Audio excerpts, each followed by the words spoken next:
India England మధ్య జరిగిన second ఓడియాలో first batting చేసిన మన టీమిండియా ఇంగ్లాండ్కి 234 రన్స్ టార్గెట్ ఇచ్చింది. మ్యాచ్ మొత్తం ఇండియా కంట్రోల్లోనే ఉందనుకున్నారు ఫ్యాన్స్, కానీ చివర్లో భారీ షాక్ తగిలింది. జో రూట్ మరోసారి తన క్లాస్ బ్యాటింగ్ చూపించాడు. చివరికి ఇంగ్లాండ్ 4 వికెట్ల తేడాతో మ్యాచ్ని గెలిచి సిరీస్ని 1-1తో సమం చేసింది. అసలు ఈ మ్యాచ్లో ఎక్కడ ఇండియా తప్పు చేసింది? ఈ మ్యాచ్లో హీరో ఎవరు విలన్? ఈ వీడియోలో పూర్తిగా డిస్కస్ చేద్దాం పదండి. Hi everyone, welcome back to our channel. ముందుగా టాస్ గెలిచిన ఇంగ్లాండ్ బౌలింగ్ ఎంచుకుంది. రోహిత్ శర్మ, శుభ్మన్ గిల్ మంచి స్టార్ట్ ఇవ్వాలని ప్రయత్నించినప్పటికీ పెద్ద పార్ట్నర్షిప్ అయితే ఏర్పడలేదు. గిల్ 31 రన్స్ వద్ద అవుట్ అయ్యాడు. రోహిత్ కూడా 26 రన్స్ కే పెవిలియన్ చేరాడు. ఆ తర్వాత విరాట్ కోహ్లీ తన ఎక్స్పీరియన్స్ ని చూపించాడు. కవర్ డ్రైవ్స్, టైమింగ్ తో అద్భుతంగా ఆడుతూ 65 రన్స్ చేశారు.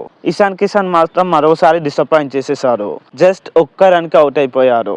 ఒకవైపు వికెట్లు పడుతున్నప్పటికీ మరోవైపు శ్రేయస్ అయ్యర్ అద్భుతంగా పోరాడాడు. 66 రన్స్ చేసి ఇన్నింగ్స్ ని నిలబెట్టే ప్రయత్నం చేశాడు. కానీ చివర్లో వరుసగా వికెట్లు కోల్పోవడంతో భారత్ జట్టు 44 ఓవర్స్ లోనే 233 రన్స్ కి ఆల్అౌట్ అయింది. చివర్లో జస్ప్రీత్ బుమ్రా చేసిన 20 రన్స్ లేకపోతే స్కోర్ ఇంకా తక్కువగా ఉండేదేమో. ఇక ఈ రోజు ఇంగ్లాండ్ పేస్ అటాక్ అద్భుతంగా ఉందని చెప్పాలి.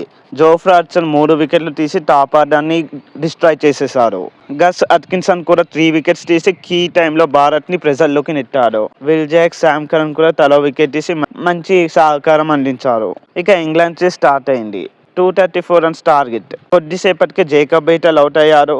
ఫస్ట్ బాల్ కే బూమ్రా, బిన్ డకెట్ ని అవుట్ చేశాడు. 10 ఓవర్స్ లోనే హ్యారీ బ్రూక్ వికెట్ కూడా పడడంతో ఇంగ్లాండ్ ప్రెజర్ లో పడింది. అయితే అక్కడి నుంచి జో రూట్ అసలు క్లాస్ చూపించాడు. అతను ఎక్కడ కూడా తొందర పడకుండా ఒక్కో రన్ తో ఇన్నింగ్స్ ని బిల్డ్ చేశాడు. శామ్ కరన్ తో కీ పార్ట్నర్షిప్, తర్వాత జాస్ బట్లర్ తో మరో మంచి పార్ట్నర్షిప్ చేశాడు. వాళ్ళు విల్ జాక్స్, అట్కిన్సన్ లతో కలిసి మ్యాచ్ ని ఫినిష్ చేసేశారు. జో రూట్ 99 రన్స్ తో నాట్అవుట్ గా నిలిచి ఇంగ్లాండ్ కి అద్భుత విజయాన్ని అందించాడు. కేవలం ఒక్క రన్ దూరంలో సెంచరీ మిస్ అయినప్పటికీ మ్యాచ్ మాత్రం ఇంగ్లాండ్ ఖాతాలో వేసేశారు. ఇక ఈ మ్యాచ్ లో టర్నింగ్ పాయింట్స్ ఏమిటో ఇప్పుడు డిస్కస్ చేద్దాం. ఫస్ట్ ది ఇండియా 233 రన్స్ కి ఆల్అౌట్ అవ్వడం. 270కి పైగా వెళ్లే అవకాశం ఉన్నప్పటికీ లాస్ట్ ఓవర్లలో వరుసగా వికెట్లు కోల్పోయింది. సెకండ్ ది ఇషాన్ కిషన్, వాషింగ్టన్ సుందర్, అక్షర్ పటేల్, శివం దూబే కలిసి చేసిన పరుగులు చాలా అంటే చాలా తక్కువ.